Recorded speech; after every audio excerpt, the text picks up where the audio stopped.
Du néant, nous avions déjà dépassé la RTVE et nous comptions dans l'échiquier ouest-européen, nous comptions parmi les grands.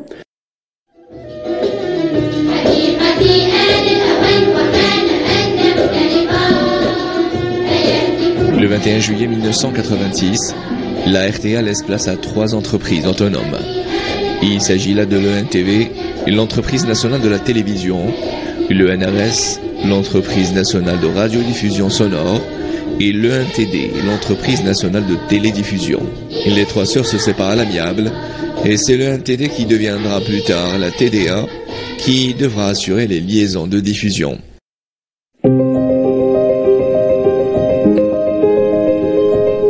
Après la séparation, chaque entreprise de son côté ambitionne de nouveaux projets en développant de nouvelles idées, histoire de servir davantage et au mieux l'auditeur et le téléspectateur.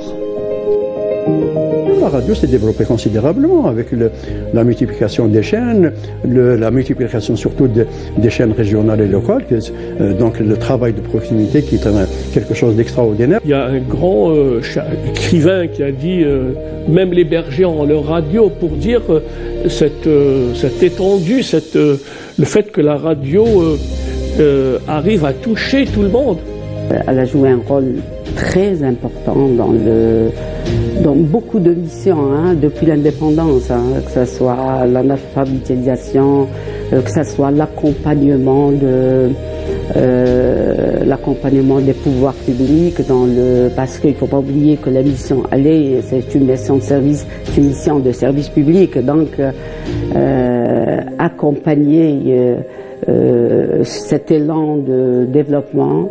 Et bien sûr, la radio chaîne 3, ou la radio chaîne 2, ou la radio chaîne 1 avaient leur auditoire, arrivaient à avoir un audimat vraiment très intéressant. Et le meilleur investissement que puisse faire notre pays, l'un des meilleurs investissements, c'est précisément au niveau de l'image et du son. Une radio comme la RAI, la radio internationale de la radio nationale, elle est porteuse. Elle est en français, en anglais, en arabe, en espagnol. Il faut aller également vers d'autres voies. Pourquoi pas le chinois?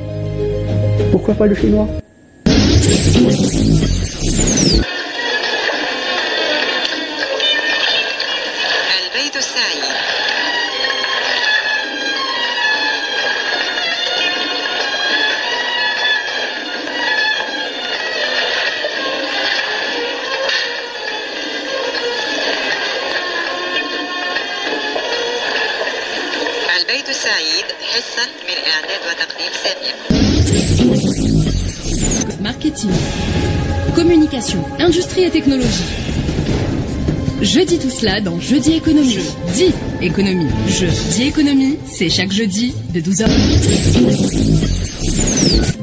في ظفري لي حال أفكار وكيل السعيد ودي الحق داري تفك شوية الحال. Ben comme aux habitudes des mois sonores l'encombrement c'est قماد نقلل من الحقد. أمثمولاير كل. Voilà. صباح الخير صابرين من جديد مستمعينا في كل مكان أسعد الله صباحكم وأهلا وسهلا بكم والبداية بالعناوين. رئيس الجمهورية عبد المجيد تبون يكرم برناردو فالي بوسام أصدقاء الثورة التحريرية نظير مساهمته في التعريف بالقضية الجزائرية العادلة في المحافل الدولية.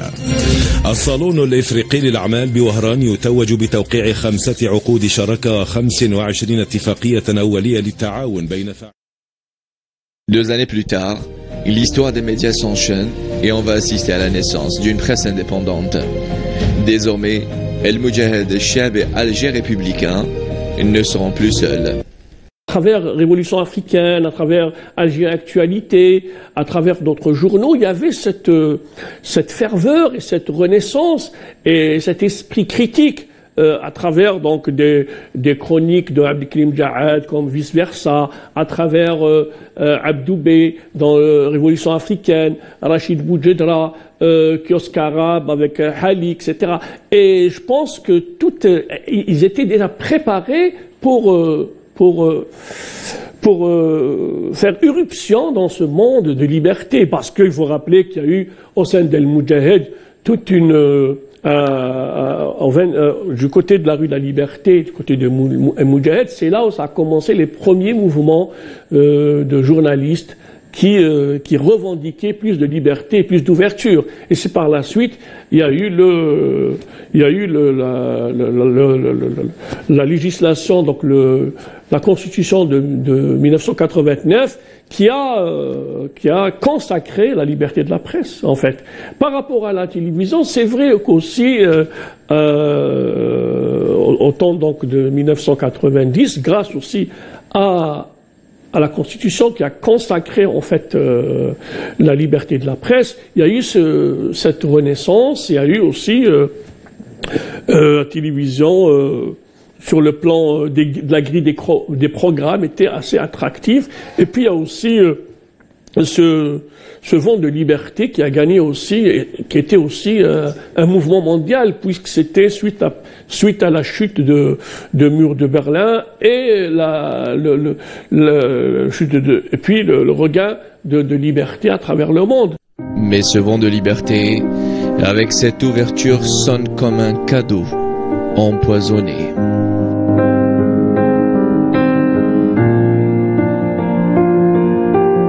هو الذي آمن بالحوار منذ دخوله لمؤسسة التلفزة في 8 ديسمبر 87، ولكن إسماعيل يفصح ترك أوراقه مبعثرة وزوجة لم تنعم بحياتها معه سوى ب60 يوما، وترك إسماعيل دعوات لأصدقائه لعيد ميلاده 31 بعد 10 أيام من الآن. قد يغيب عن الموعد لأن المكان اللقاء تغير وأصبح بالمقبرة، وعيد الميلاد ملغى ب3 رصاصات وكفى. La destinée noire a été un drame dans l'histoire de notre pays, parce que bon, nous avions connu des drames auparavant, mais avec un ennemi, on ne peut s'attendre qu'à des drames. C'était pratiquement un intellectocide. C'est pas un génocide, mais c'était ciblé. La cible principale, c'était la presse. Parce que la presse portait le devoir patriotique. Ce patriotisme, ce nationalisme qui nous animait, c'était plus fort que tout. C'était plus fort que cet amour pour la profession. C'était pas le job des pénibles missions. On savait que c'était le job de la mort, donc on sortait, on ne savait pas si on allait revenir le lendemain. C'était vraiment terrible. Personnellement, j'ai reçu 5 menaces de mort. J'ai été 2 fois directrice de la chaîne 3, délit de faciès. Et aussi, j'ai été donc interprète pour l'espagnol, donc près des présidents de la République. Mais on peut dire la martuela, etc. Mais je me souviens qu'entre collègues, on se disait qui est le suivant. On ne savait pas si on allait passer, si on allait revenir ou pas. Et c'est vrai que bon, moi, Saïd, j'ai jamais oublié jusqu'à aujourd'hui. C'est terrible. Mais même, ça a été quelque chose vraiment surtout lorsque on allait directement présenter les condoléances aux familles, c'était quelque chose de vraiment terrible.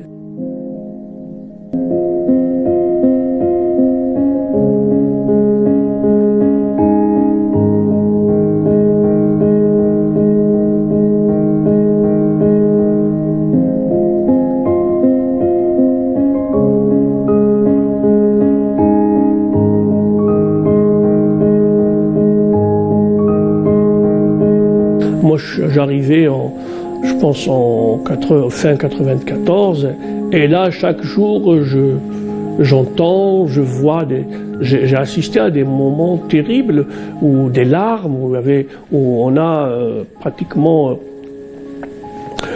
voilà, donc on a perdu les meilleurs. Beaucoup de nos amis ont payé de leur vie, à commencer par exemple par notre directeur général Mustafa Abeda.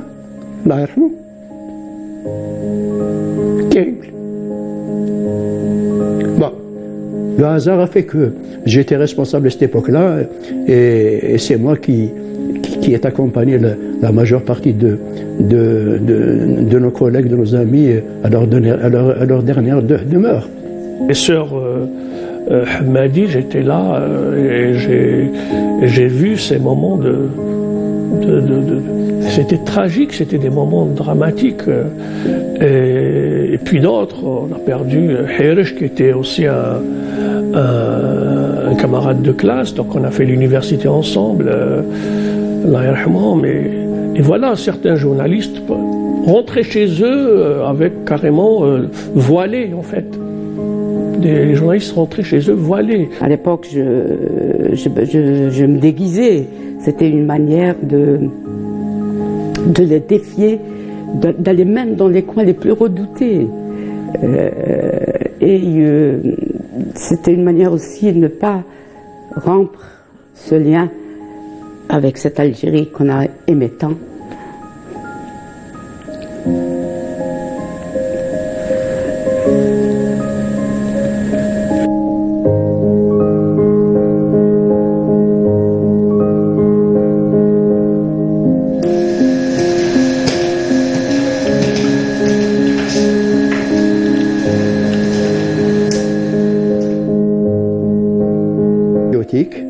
Le devoir c'est un nationalisme bien compris. L'Algérie est républicaine comme l'ont voulu d'abord nos aînés, puis ensuite la proclamation de novembre, la plateforme de la Souam.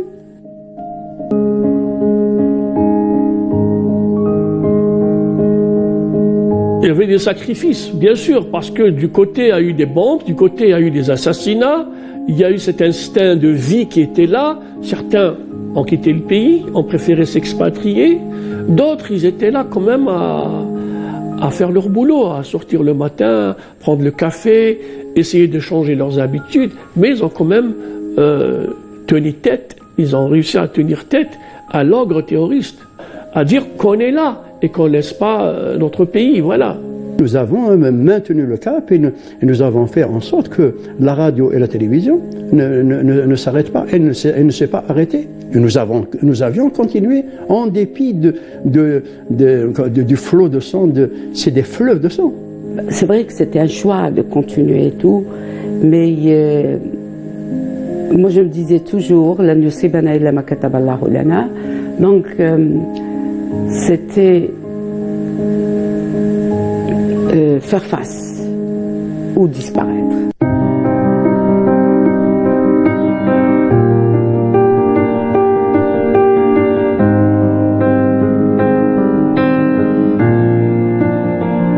Et ils ont fait le choix de ne pas disparaître et de faire face et résister en s'armant de courage et de patience et de ne pas baisser les bras, car après tout c'était une question de temps face à un ennemi lâche.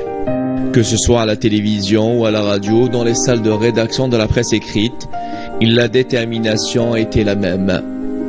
Rien ni personne va faire reculer la machine des médias algériens, car il n'était plus question de faire marche arrière.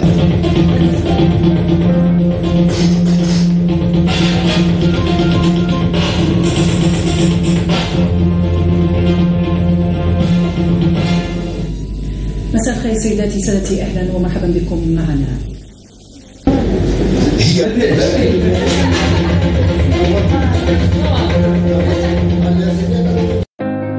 Et malgré toutes les circonstances difficiles, l'autre grand organe de presse, Algérie Presse Service, se développe et s'affirme. Il est érigé le 20 avril 1991 en EPIC, entreprise publique à caractère économique et commercial. L'APS exerce désormais sa mission de service public en développant la production d'informations générales et spécialisées. Avec une centaine d'agenciers, à ce titre l'agence collecte, traite, diffuse tant en Algérie qu'à l'étranger. De son côté, l'entreprise nationale de la télévision, et en 1994, lance la chaîne destinée à la communauté algérienne établie à l'étranger, et elle s'appellera Algerian TV. Cette circulaire numéro 17, destinée à l'immigration et à la communauté algérienne en France, et pour accompagner d'une manière effective cette circulaire destinée à l'immigration à être un trait d'union entre l'Algérie et sa communauté. Donc il y a eu cette décision de lancer Algerian TV. Et Algerian TV, donc c'était quand même des journalistes de la radio et de la presse écrite qui ont encadré en quelque sorte cette nouvelle chaîne Algerian TV, d'établir ce lien avec la communauté, de dire qu'en fait la communauté était là, était présente dans les moments les plus difficiles, de répondre à l'appel de la patrie. Donc il y avait quand même dans ces années-là et puis avec peu de moyens, il y a eu toute une grille de télé qui a été fabriquée, qui a été confectionnée. Et après Algerian TV qui deviendra par la suite Canal Algérie, s'en suivra la chaîne Al Jazeera Thalitha, ou la chaîne destinée à la communauté algérienne établie dans le monde arabe. Et parce que les médias, tout organes de presse confondus, jouent un rôle prépondérant dans la promotion culturelle et cultuelle de l'Algérie, quelques années plus tard, la télévision algérienne va penser à la création de la chaîne Amazir, appelée la chaîne 4, et la chaîne 5, dédiée au Saint-Coran. Donc il y a eu donc le lancement de Canal Algérie et puis ensuite avec Hamraoui Habib Choukhil, il y a eu donc les projets pour le lancement de la 3, de la 4, la 3 et la 4 au départ, et puis ensuite la 5 qu'avait dirigé mon ami Mohamed Awadi Kamal. Moi j'avais été chargé comme ça, disons que je me suis proposé bénévolement pour faire l'étude de faisabilité de la chaîne Amazir, la chaîne 4. Voilà, je l'ai faite. Le responsable désigné par la direction générale, c'était Saïd Al-Amrani, donc j'ai apporté un petit peu ma contribution à l'édifice. Pendant ce temps-là, la radio algérienne va développer son réseau et réfléchit à mettre en œuvre le projet des stations radio locales. Pour un travail de proximité plus élaboré, en l'espace de 10 ans, la radio va relever le défi avec 48 stations locales, à raison d'une radio par wilaya. On y a même travaillé à l'époque pour ce qui est des radios, il y a eu des études qui ont été faites pour ce qui est des radios locales. Je vous dis, un si grand pays, couvrir jusqu'à que Taman Rasset et sa radio, c'est quelque chose de formidable. De faire la proximité et d'aller dans les fonds de l'Algérie, qui est un continent, et de faire aussi élever la voix de plus de 50 millions Algériens. Et l'ambition touche également la presse écrite. Plusieurs titres viennent s'ajouter à d'autres existant déjà sur le paysage médiatique. Quasi inattendu, l'on assistera plus tard à la naissance de chaînes de télévision privées qui vient diversifier le paysage audiovisuel algérien. Il faut qu'il y ait quand même d'un côté une organisation professionnelle et également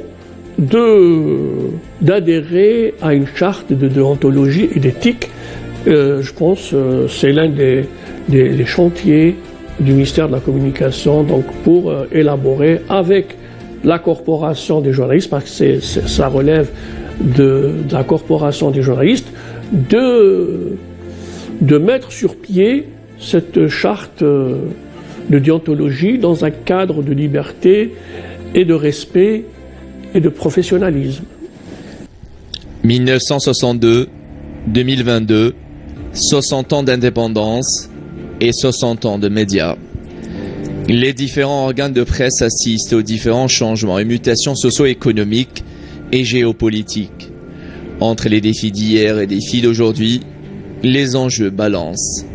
L'Algérie, consciente de l'importance de cette arme qu'est les médias, et s'arme comme elle peut.